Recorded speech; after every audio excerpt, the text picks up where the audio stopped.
재외동포청의 2023년도 자료에 따르면 태국에는 현재 2만여 명의 교민이 거주 중이며 기업들 또한 다수 진출해 있습니다. 하지만 최근 한국과 태국 두 나라의 관계 악화로 인해 기업들이 모두 철수를 결정하고 이미 여러 회사들이 짐을 싸서 한국으로 왔다고 하는데요. 이 상황의 심각성에 대해 연구하고 있는 미국 유명 대학의 교수는 이 사태가 한국에게 경제적으로 치명적인 영향을 끼칠 것이라고 하는데요. 도대체 무슨 사연인지 지금 바로 알아보겠습니다. 안녕하세요. 저는 아룬 프라서트입니다. 토머스 제퍼슨 대학교에서 지정학 교수로 일하고 있습니다. 오늘은 그냥 평범한 수업이 아니기 때문에 아시아 지정학 수업을 준비하는 제 마음속에 긴장감이 스멀스멀 올라옵니다. 이건 지금 실제로 일어나고 있는 제 개인적인 이야기나 마찬가지예요. 제 머릿속은 온통 오늘 수업 생각으로 가득 차 있어서 주변이 잘 눈에 들어오지 않았습니다. 태국과 한국 사이의 복잡한 상황을 어떻게 학생들에게 설명해야 할까요? 아니, 그보다도 어떻게 해야 학생들이 이걸 단순한 정치 문제가 아니라 사람들에게 피부로 느껴지는 이야기로 느끼게 할 수 있을까요? 문 앞에서 잠시 멈춰 깊게 숨을 들이쉬고 혼잣말로 다짐해요. 할 수 있어. 아룬, 강의실은 빈 자리가 하나도 없을 정도로 가득 차 있어요. 익숙한 얼굴들이 보여요. 한국에서 온 준우, 태국에서 온 메이, 그리고 세계 각지에서 온 수십 명의 학생들이 저를 쳐다보고 있어요. 제 자리로 향하는 저를 모두가 지켜보고 있네요. 안녕하세요. 여러분, 강의실이 순식간에 조용해졌어요. 오늘 우리는 단순히 정치에 대해 배우는 게 아니라 우리의 삶에 어떻게 영향을 미치고 우리의 삶이 다시 이런 사건들에 어떤 영향을 미치는지 이해해 보려고 해요. 지난 5년간 한국에 비정상적으로 체류 중인 태국인 수가 급격히 증가한 그래프예요. 여기저기서 작은 탄성이 터지고 몇몇 학생들이 자리에서 몸을 앞으로 내밀며 집중하는 게 보이네요. 여기서부터 시작됐죠. 저는 그래프를 가리키며 설명했습니다. 이건 더 나은 삶을 찾기 위해 규정을 어기면서까지 한국에 온 사람들. 즉, 한 사람 한 사람의 이야기라는 걸 잊지 말아야 해요. 준우의 얼굴이 살짝 찌푸려지고 메이는 팔짱을 낀 채로 방어적인 자세를 취하고 있네요. 이 주제가 두 사람 모두에게 쉽지 않다는 걸 알기에 저도 마음이 무거워요. 사람들이 규칙을 어기면서 새로운 나라로 이주하면 문제가 생길 수밖에 없어요. 제가 계속 말을 이어요. 때로는 범죄율이 올라가기도 하고 현지 사람들이 불안해하거나 두려움을 느끼기도 하죠. 이건 정말 복잡한 문제라서 쉬운 답이 없어요. 앞으로 몇 주 동안 이 상황을 다각도로 살펴볼 거예요. 제가 말을 이어가요. 태국 정부가 왜 한국을 불쾌하게 만들 만한 발언을 했는지, 또 한국이 왜 최근 들어 태국인 여행객들을 공항에서 다르게 대하기 시작했는지 알아볼 거예요. 책상 앞에 서 있던 저는 학생들과 조금 더 가까워지기 위해 책상 모서리에 걸터 앉아요. 그리고 가장 중요한 건 이게 우리 같은 보통 사람들에게 어떤 영향을 미치는지 이해하는 거예요. 그때 메이가 조심스럽게 손을 듭니다. 네. 메이? 교수님. 메이가 조용하지만 또렷하게 말해요. 제 사촌이 다음 달에 한국에 가려고 했었거든요. 근데 지금은 겁이 나서 못 가겠대요. 공항에서 차별받을까 봐요. 이게 공평한 건가요? 제가 대답하려는 찰나 준우가 말을 끊고 나섭니다. 근데 한국에서 문제 일으키는 태국인들은 어떻게 하죠? 그건 우리한테 공평한 건가요? 강의실은 순식간에 웅성거림으로 가득 차요. 제가 손을 들어 조용히 하라고 신호를 보내자 서서히 소란이 잦아듭니다. 이런 질문을 던지는 게 바로 우리가 해야 할 일이에요. 제가 말해요. 여기에선 단순히 옳고 그름을 나누기가 어렵죠. 하지만 우리가 서로 이야기하고 이해하려 노력하다 보면 조금씩 길이 보일 거예요. 강의실을 둘러보니 학생들의 얼굴에 다양한 감정이 어른거려요. 혼란, 분노, 호기심, 희망. 앞으로 쉽지 않은 시간이 되겠지만 꼭 필요한 여정이 될 거예요. 그럼 처음부터 시작해 볼까요? 저는 다시 그래프를 향해 돌아섭니다. 사람들이 왜 자신의 고향과 가족, 모든 걸 떠나서까지 새로운 나라에서 살기를 선택하는지, 심지어 규칙을 어기면서까지 말이죠. 그 이유를 이해해 봅시다. 몇 주가 지나면서 학생들이 태국과 한국 간 갈등의 복잡한 문제를 다뤄가는 모습을 지켜봤어요. 매일 학생들을 이끌며 열띤 토론과 까다로운 논의를 진행하고 있어요. 쉽지는 않지만 두 나라의 입장을 이해하는 게 중요하다고 생각해요. 어느 날 아침, 강의실에 들어가자마자 학생들의 얼굴에 서려 있는 긴장감을 느낄 수 있었어요. 다들 휴대폰을 들여다보면서 갈등 관련 최신 뉴스를 읽고 있었거든요. 프로젝터를 켜고 화면에 여러 장의 사진을 띄웠어요. 첫 번째 사진은 공항 보안 검색대에 길게 늘어선 줄이었어요. 이 사진은 지금 태국 여행객들이 한국 공항에서 겪고 있는 상황을 보여줍니다. 한국 정부가 아주 엄격한 정책을 시행하고 있어서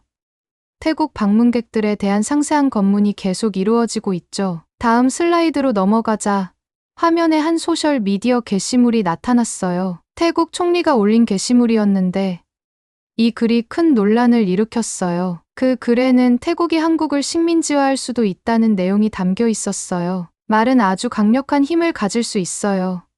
제가 설명했어요. 이런 발언이 농담이었더라도 많은 한국 사람들을 화나게 했죠. 예전의 두려움과 나쁜 기억을 떠올리게 한 거예요. 준우는 고개를 끄덕였고 메이는 불편한 표정으로 말을 가만히 듣고 있었어요. 하지만 단순히 말뿐만이 아니에요. 제가 이어서 말했어요. 행동도 상황을 더 악화시키고 있어요. 다음 슬라이드에는 불법 체류 중인 태국인 수가 급증한 그래프가 나왔어요. 지난 5년 동안 수치가 급격히 증가한 걸 확인할 수 있었죠. 이게 한국 정부의 큰 우려 중 하나예요. 제가 말했어요. 허가 없이 들어오는 사람들이 많아지면 범죄나 사회적 불안이 커질 수 있거든요. 하지만 여러분, 이건 단순한 숫자가 아니에요. 더 나은 삶을 찾아온 실제 사람들의 이야기예요. 잠시 말을 멈추고 학생들이 생각할 시간을 줬어요. 저는 학생들이 단순한 통계 뒤에 숨겨진 인간적인 이야기들을 이해하길 바랐어요. 자, 이제 사람들이 이 상황에 어떻게 반응하고 있는지 봅시다. 화면에는 소셜미디어에서 가져온 다양한 이미지가 가득 찼어요. 태국 사람들이 한국 제품을 보이콧하자는 분노의 게시물들이 있었고, 방콕 주재 한국 대사관 앞에서의 시위 영상도 있었어요. 한국 시민들이 국경 관리를 더욱 강화해야 한다고 주장하는 게시물들도 보였죠. 소셜미디어는 이 갈등을 더 크고 감정적으로 만들고 있어요. 제가 설명했어요. 사람들이 분노를 빠르게 공유할 수 있고, 그게 금세 퍼져나가죠. 이러면 정부가 차분하게 문제를 해결하기가 더 어려워질 때가 많아요. 주위를 둘러봤어요. 학생들은 여전히 조용했지만 수업 내용에 깊이 몰두한 것처럼 보였어요. 기억하세요. 제가 조용히 말했어요. 이런 갈등에서는 악당도 영웅도 명확하게 구분되지 않는 경우가 많아요. 양쪽 모두 정당한 우려와 두려움을 가지고 있어요. 우리가 해야 할 일은 비록 어렵더라도 모든 관점을 이해하려고 노력하는 거예요. 수업이 끝나갈 무렵 저는 이번 주 과제를 알려줬어요. 여러분 각자 이번 갈등에 영향을 받은 사람 한 명을 골라보세요. 태국 여행객이 될 수도 있고 한국 보안 요원이 될 수도 있겠죠. 그 사람의 이야기를 써보는 거예요. 그들이 가진 두려움, 희망, 동기를 이해해 보려고 해요. 학생들은 조용히 물건을 챙기며 서로 이야기하기 시작했어요. 떠나면서도 계속해서 조용히 토론하고 의문을 던지고 있었어요. 무엇보다 이번 수업에서 배운 내용을 진지하게 고민하고 있는 모습이었어요. 혼자 남은 저는 미소를 지었어요. 작은 걸음이었지만 중요한 한 걸음이었어요. 이 젊은 학생들이 국경과 고정관념을 넘어설 줄 아는 법을 배우고 있는 거였죠. 공감하고 질문하고 복잡한 세상 속에서 이해를 구하는 법을요. 그래서 그 순간 암울한 뉴스에도 불구하고 미래에 대한 작은 희망이 보였어요. 그날 오후 저는 무거운 마음으로 교실에 들어갔어요. 오늘 전할 이야기가 학생들에게 어떤 영향을 줄지 잘 알고 있었거든요. 학생들은 하나같이 호기심 어린 눈빛으로 저를 바라봤어요. 평소처럼 수업을 진행하지 않을 거라는 걸 이미 눈치챈 듯했죠. 얘들아, 오늘은 평소 수업에서 잠깐 벗어나서 다른 이야기를 해볼까 해.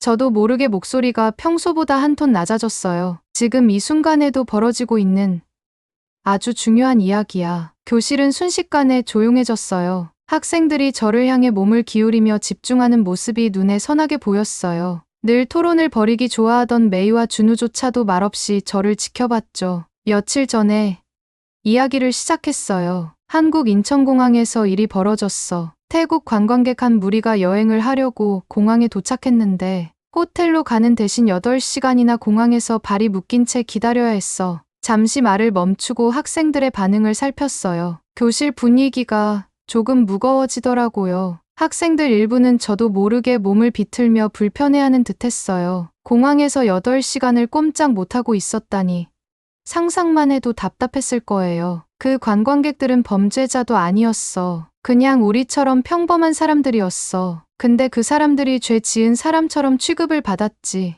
공항 직원들이 그들에게 온갖 질문을 하고 가방을 다 뒤지고 심지어 휴대전화까지 빼앗아 갔대. 그 순간 메이가 손을 번쩍 들더니 살짝 떨리는 목소리로 말했어요. 교수님, 왜 그런 거예요? 너무 불공평해요. 저는 고개를 끄덕이며 그녀의 말을 인정했어요. 맞아. 메이, 불공평하게 느껴지지. 하지만 이 문제는 양쪽 입장을 모두 이해해봐야 해. 한국 정부는 불법 체류자와 범죄가 증가할까봐 걱정하고 있어. 그래서 이렇게 엄격한 검사가 나라를 지키는 데 도움이 될 거라고 생각하는 거야. 준우는 천천히 고개를 끄덕였지만 그의 눈에 비치는 갈등을 읽을 수 있었어요. 그는 자기 나라의 우려를 이해하지만 동시에 죄 없는 사람들을 이렇게 대하는 건 옳지 않다고 생각하는 것 같았거든요. 그 관광객 중 한 명을 소개할게. 저는 이야기를 계속 이어나갔어요. 그녀의 이름은 누안이야. 예전에 여러 번 한국에 와본 적이 있었고 항상 규칙을 잘 지켜왔어. 근데 이번엔 그녀가 마치 범죄자처럼 취급받은 거야. 공항 직원들이 그녀의 물건을 모두 뒤지고 휴대전화까지 빼앗았어. 누아는 너무 화가 나서 결국 울음을 터뜨렸고 가족들에게 다시는 한국에 오고 싶지 않다고 말했대. 교실은 숨소리조차 들리지 않을 정도로 조용해졌어요. 학생들 얼굴에는 복잡한 감정이 서려 있었어요. 화남, 슬픔, 그리고 혼란스러움이 뒤섞여 있는 듯 보였어요. 제가 계속 말했어요. 누안에게 사촌이 한 명 있어. 이름은 솜차이야. 솜차이는 서울에 있는 태국 대사관에서 일해. 그의 일은 한국에 있는 태국 사람들을 돕고 두 나라의 관계를 원활하게 만드는 거지. 저는 교실을 천천히 걸으며 학생들과 눈을 마주쳤어요. 솜차이가 누안과 다른 태국 관광객들이 겪은 일을 듣게 됐어. 그래서 그는 어떻게든 상황을 개선하려고 애쓰고 있어. 하지만 지금 그는 아주 곤란한 상황에 처해 있어. 어떤 상황이에요? 교수님. 준우가 걱정스러운 얼굴로 물었어요. 저는 슬프게 웃으며 그를 바라봤어요. 준우야, 솜차이는 정말 어려운 선택을 해야 해. 계속 조용히 일하면서 내부에서 조금씩 변화시키려 노력해야 할까? 아니면 지금 당장 목소리를 높여 태국 사람들이 부당한 대우를 받는 걸 세상에 알릴까? 만약 그렇게 하면 그는 당장 직장을 잃을 수도 있겠지. 학생들이 저마다 수군대기 시작했어요. 그들이 만약 솜차이 입장이라면 어떻게 할지 진지하게 고민하는 것 같았어요. 한번 생각해봐. 저는 학생들 목소리 위로 살짝 큰 소리로 말했어요. 만약 솜차이가 조용히 있으면 시간이 지나면서 조금씩 변화를 만들어낼 수도 있어. 하지만 지금 목소리를 높이면 문제를 금방 알릴 수 있을 거야. 하지만 그 대가로 일자리를 잃게 되면 더 이상 누구도 도울 수 없게 될지도 몰라. 메이가 다시 손을 들었어요. 교수님은 솜차이가 어떻게 해야 한다고 생각하세요? 저는 천천히 고개를 저었어요. 내가 솜차이에게 뭐가 맞다고 말할 수는 없지.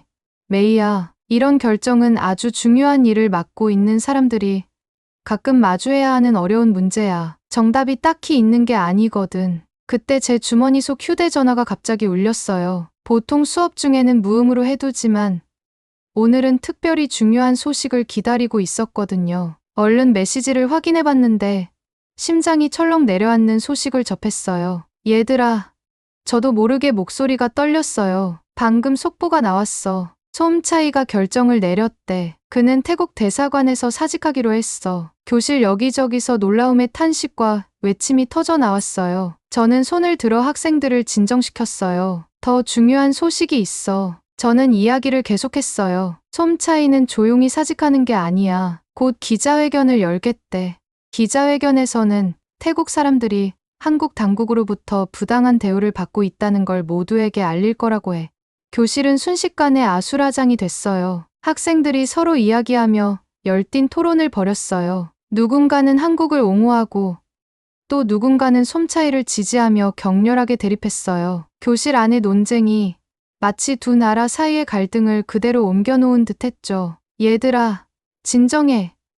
저는 소리치며 교실 분위기를 다시 정돈하려 애썼어요. 지금이 아주 중요한 순간이야. 솜차이의 선택이 두 나라 사이의 관계를 더 악화시킬 수도 있고, 아니면 양국 정부가 이 문제에 대해 진지하게 논의하도록 만들 수도 있어. 학생들의 웅성거림이 잦아들고 모두가 깊은 생각에 잠긴 듯했어요. 이게 바로 진짜 외교라는 거야. 제가 부드럽게 말했어요. 혼란스럽고 감정적이고 때로는 가슴 아프지. 하지만 이런 과정이 있어야 서로를 더 잘 이해하게 되고 나라 간의 다리도 놓을 수 있는 거야. 준우가 자리에서 일어나 복잡한 표정으로 저를 바라봤어요. 그럼 우리 지금 뭘 해야 해요? 교수님. 가만히 보고만 있어야 하나요? 저는 미소를 지으며 학생들을 바라봤어요. 그들의 진지한 눈빛에 왠지 모를 뿌듯함이 느껴졌어요. 아니야. 준우야, 우리는 가만히 보고만 있지 않아. 우리는 배우고, 생각하고, 양쪽 입장을 이해하려고 노력해야 해. 그리고 무엇보다 해결책을 찾으려고 노력해야지. 그래서 너희가 이 자리에 있는 거잖아. 이런 문제를 미래에 너희가 해결할 수 있도록 배우는 거야. 수업이 끝나고 짐을 챙기면서도 우리는 그 주제에 대해 계속 생각하게 됐어요. 세상이 갑자기 훨씬 더 커지고 복잡해진 느낌이었어요. 동시에 설레기도 했어요. 우리는 정말로 의미 있는 것들을 배우고 있었고, 사람들의 삶을 바꿀 수도 있는 그런 일이었으니까요. 준우랑 메이를 보니 아까 서로 언성을 높이던 모습은 온데간데 없이 진지하게 대화를 나누고 있더라고요. 화난 게 아니라 이제는 뭔가를 같이 고민하는 것처럼 보였어요. 이건 좋은 신호일지도 모른다는 생각이 들었어요. 우리가 서로의 말을 듣고 다양한 관점을 이해하려고 노력하기만 한다면 언젠가 우리도 이런 큰 문제들을 해결할 수 있지 않을까요? 교실을 나서며 저는 중요한 깨달음을 하나 얻었어요. 이건 단순히 태국과 한국의 문제가 아니었어요. 우리 모두의 문제였고, 우리가 서로를 어떻게 대하느냐에 관한 이야기였어요. 앞으로 어떤 일이 벌어질지 정말 궁금해졌어요. 그리고 어떻게든, 어떤 방법으로든 모든 게 잘 해결되길 간절히 바랐어요. 저는 솜차이 씨의 큰 발표가 있은 후 상황이 이렇게 빨리 변할 줄은 상상도 못했어요. 세상이 온통 그 이야기로 떠들썩했거든요. 기숙사 방에 앉아서 SNS를 계속 새로 고침하다 보니 태국과 한국 간의 갈등에 대한 글들이 끊임없이 올라오는 거예요. 한국 뉴스 채널들을 보니까 분위기가 아주 좋지 않았어요. 뉴스에서는 솜차이 씨가 한국을 나쁘게 보이게 하려고 한다고 연신 이야기하더라고요. 기자들이 정부 건물 앞에서 심각한 표정으로 외교적 위기이니 국제적 긴장이니 하는 말들을 쏟아냈어요. 우리가 수업 시간에 토론했던 주제가 이제 TV 화면 속에 실시간으로 나오는 걸 보니 참 이상한 기분이었어요. 그런데 태국 쪽 SNS를 확인해 보니까 분위기가 완전 달랐어요. 사람들이 솜차이 씨를 영웅이라고 칭찬하는 글들로 가득한 거예요. 그의 사진에 태국의 자존심을 지켜낸 사람, 권력에 맞서 진실을 외친 영웅 같은 글귀들이 달려 있었어요. 마치 같은 사람을 두고 완전히 다른 영화를 보고 있는 느낌이었어요. 저는 솜차이 씨가 어떤 기분일지 궁금했어요. 겁이 났을까요? 아니면 자랑스러웠을까요? 아마 둘 다 느꼈을지도 모르죠. 저였다면 어땠을까 상상해 보니 속이 울렁거렸어요. 다음 날 수업에 갔는데 아름 교수님이 무척 피곤해 보이셨어요. 아마 밤새 뉴스 보느라 잠을 못 주무신 게 아닐까 싶었어요. 교수님은 수업을 시작하면서 이렇게 말씀하셨어요. 여러분, 뉴스 잘 보고 있죠? 지금 우리가 역사가 만들어지는 현장을 보고 있는 거예요. 교수님은 큰 화면에 뉴스 웹사이트를 띄우셨고 모두가 화면을 보기 위해 몸을 앞으로 기울였어요. 그때 화면에 떠 있는 큼지막한 제목이 눈에 들어왔어요. 태국, 한국 대사 소환. 헉. 누군가 제 뒤에서 작게 속삭였어요. 이건 정말 큰 일이었거든요. 아름 교수님이 이게 무슨 의미인지 설명해 주셨어요. 대사를 소환한다는 건 우린 지금 너무 화가 나서 너희랑 이야기하고 싶지 않아라는 뜻이거든요. 외교적으로 아주 심각한 행동이에요. 저는 손을 들고 물었어요. 교수님, 그럼 이제 어떻게 되는 건가요? 혹시 전쟁이라도 나는 거예요? 교수님은 고개를 저으셨고 그제야 조금 안심이 됐어요. 전쟁까지 갈 가능성은 아주 낮아요. 하지만 이로 인해 많은 사람들이 영향을 받게 될 거예요. 그 후 몇 주 동안 우리는 연쇄적으로 일어나는 사건들을 지켜봤어요. 마치 도미노가 하나씩 넘어가는 것처럼요. 처음 들려온 소식은 두 나라가 서로의 국민들에 대한 여행 절차를 까다롭게 만들고 있다는 거였어요. 제 친구 리사는 몇 달 전부터 서울 여행을 준비 중이었는데 이제 갈 수 있을지 확신이 서지 않는다고 하더라고요. 비자 발급이 몇 주씩 걸릴지도 모른대. 리사는 실망스러운 표정으로 말했어요. 그리고 얼마 지나지 않아 불매 운동에 대한 소식이 들려왔어요. 방콕에 있는 몇몇 한국 가게들이 손님이 줄어서 문을 닫아야 했고 서울에 있는 태국 음식점들도 손님이 줄어 힘든 상황이라는 소식이었어요. 그 이야기를 들으니 전혀 관련 없는 사람들까지 이렇게 고통을 겪고 있다는 생각에 마음이 아팠어요. 하지만 가장 큰 충격은 아룬 교수님이 경제적 영향을 설명해 주실 때였어요. 교수님이 숫자들이 적힌 슬라이드를 띄웠는데 그 중에 가장 눈에 띄는 건 5억 달러라는 숫자였어요. 태국 관광업이 이미 그 정도의 손실을 봤다는 거예요. 이게 어떤 의미인지 상상할 수 있나요? 교수님이 물으셨어요. 단순히 숫자에 불과한 게 아니에요. 그건 수천 개의 일자리, 생계를 위해 애쓰는 가족들, 그리고 멈춰버린 꿈들을 의미해요. 교실을 둘러보니 제 친구들 얼굴 표정이 하나같이 어두워 보였어요. 어떤 친구는 걱정스러워 보였고 어떤 친구는 화가 난 것 같았어요. 태국 교환학생인 메이는 눈에 눈물이 가득 고여 있었어요. 이제 더 이상 자존심만의 문제가 아니었어요. 이번 갈등으로 인해 우리와 우리 가족 같은 평범한 사람들이 고통받고 있었어요. 몇 주가 지나면서 조금씩 상황이 진정되는 것처럼 보였어요. 두 나라의 정치인들이 대화를 시도하고 있다는 소식도 들려왔거든요. 하지만 이미 상처는 너무 깊이 남아 있었어요. 어느 날 우리 반의 한국인 학생인 준우 씨가 수업이 끝나고 교수님께 남아 얘기하는 걸 들었어요. 부산에 있는 사촌이 호텔에서 일하는데 요즘 태국 관광객들이 하나도 안 온대요. 그래서 직원의 절반을 해고해야 했다고 하더라고요. 정말 불공평해요. 그 사람들은 아무 잘못도 없잖아요. 교수님은 슬픈 얼굴로 고개를 끄덕이셨어요. 맞아요.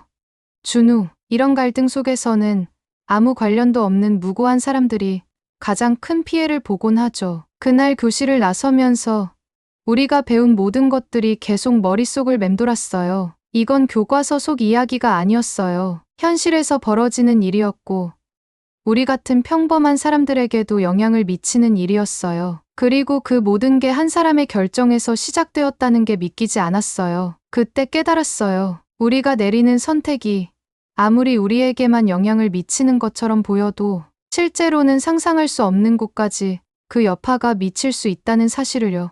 좀 무서운 생각이 들었지만 동시에 중요한 교훈이기도 했어요. 저는 절대 이걸 잊지 않을 거예요. 그러자 태국 학생인 메이가 손을 들었어요. 교수님, 최근에 한국 정부가 태국 방문자들에 대한 검사 정책을 완화했다는 기사를 봤어요. 이제는 예전처럼 길고 까다로운 신문을 하지 않는다고 하더라고요. 제가 고개를 끄덕였어요. 맞아요. 메이, 그럼 태국 쪽은 어떻게 대응했는지 아는 사람 있나요? 그러자 한국 학생인 준우가 대답했어요. 태국 정부가 뭐라고 했죠? 합법적인 이주 경로. 그와 관련된 성명을 발표했어요. 잘 기억했네요.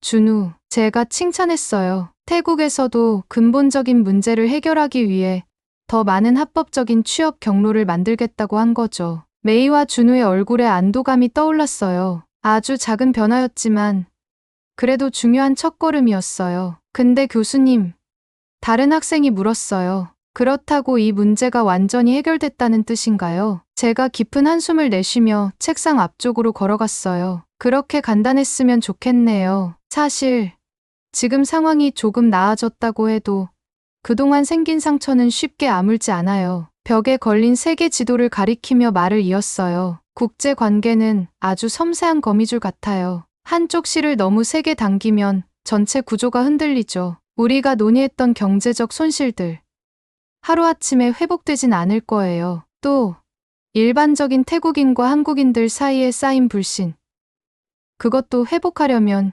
시간이 걸릴 거예요. 학생들 모두 저희 말을 조용히 받아들이는 듯했어요. 머릿속에서 우리가 공부한 내용을 실제 현실과 연결 지어가고 있는 게 보였거든요. 그럼 우리가 이 모든 걸 배운 이유가 뭐예요? 준우가 진지한 표정으로 물었어요. 상황이 여전히 엉망이라면 우리가 배운 게 무슨 의미가 있죠? 저는 그의 직설적인 질문이 마음에 들었어요. 좋은 질문이에요. 준우, 자, 여러분은 어떻게 생각하나요? 이 수업을 통해서 어떤 걸 배웠나요? 준우는 잠시 생각에 잠기더니 대답했어요.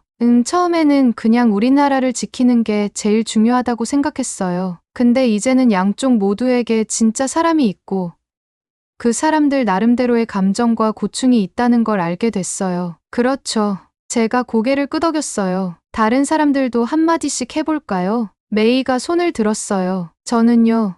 우리나라 사람들이 부당하게 대우받는다고 느끼면 분노하기가 쉽다는 걸 배웠어요. 근데 그 분노만으로는 아무것도 해결되지 않잖아요. 이해하려고 노력하는 게 필요하다는 걸 배웠어요.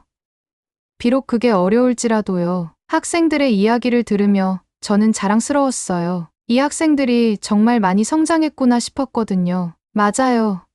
둘 다 아주 잘 말했어요. 제가 말을 이어갔어요. 그리고 이게 우리가 배운 가장 중요한 교훈이에요. 국제 관계에서, 그리고 인생에서도 오해와 자존심에서 비롯된 갈등에서는 진정한 승자가 없어요. 저는 교실을 천천히 걸어 다니며 모든 학생들과 눈을 마주쳤어요. 항상 상대방을 존중하고 평화로운 해결책을 찾아야 해요. 감정에 휘둘려서 무조건 이기려고 하기보다는 모두가 이길 수 있는 해법을 찾는 게 진정한 승리예요. 다시 강단 앞으로 돌아오며 말을 이었어요. 여러분은 앞으로 외교관, 분석가, 그리고 지도자가 될 사람들이에요. 이 교실을 떠나 세상에 나가게 되면 이런 상황을 마주하게 될 거예요. 그때 쉽게 판단해버리거나 분노와 두려움에 휩쓸려 결정을 내리고 싶어질 수도 있을 거예요. 잠시 말을 멈추며 학생들의 반응을 살폈어요. 그럴 때 오늘 이 순간을 기억해요. 이 상황이 얼마나 복잡했는지,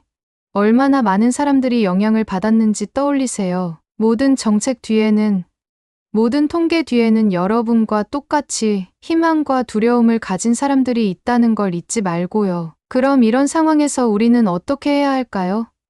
한 학생이 물었어요. 좋은 질문이에요. 제가 대답했어요. 첫째, 항상 상대방을 이해하려는 마음을 가져요. 내 말을 하기 전에 먼저 들어보라는 거죠. 둘째, 공감은 약점이 아니에요. 오히려 강점이에요. 상대방의 입장에서 생각해 보려는 노력을 해보세요. 그리고 마지막으로 여러분의 결정이 얼마나 많은 사람들에게 영향을 줄 수 있는지 항상 기억하고 신중하게 행동하세요. 학생들이 고개를 끄덕이며 열심히 필기를 하고 있는 모습을 보니 제가 한 말들이 그들에게 잘 전달된 것 같았어요. 교수님, 메이가 조심스럽게 물었어요. 태국과 한국이 이 상황을 완전히 극복할 수 있을까요? 저는 부드럽게 웃으며 대답했어요. 저는 그렇게 믿어요.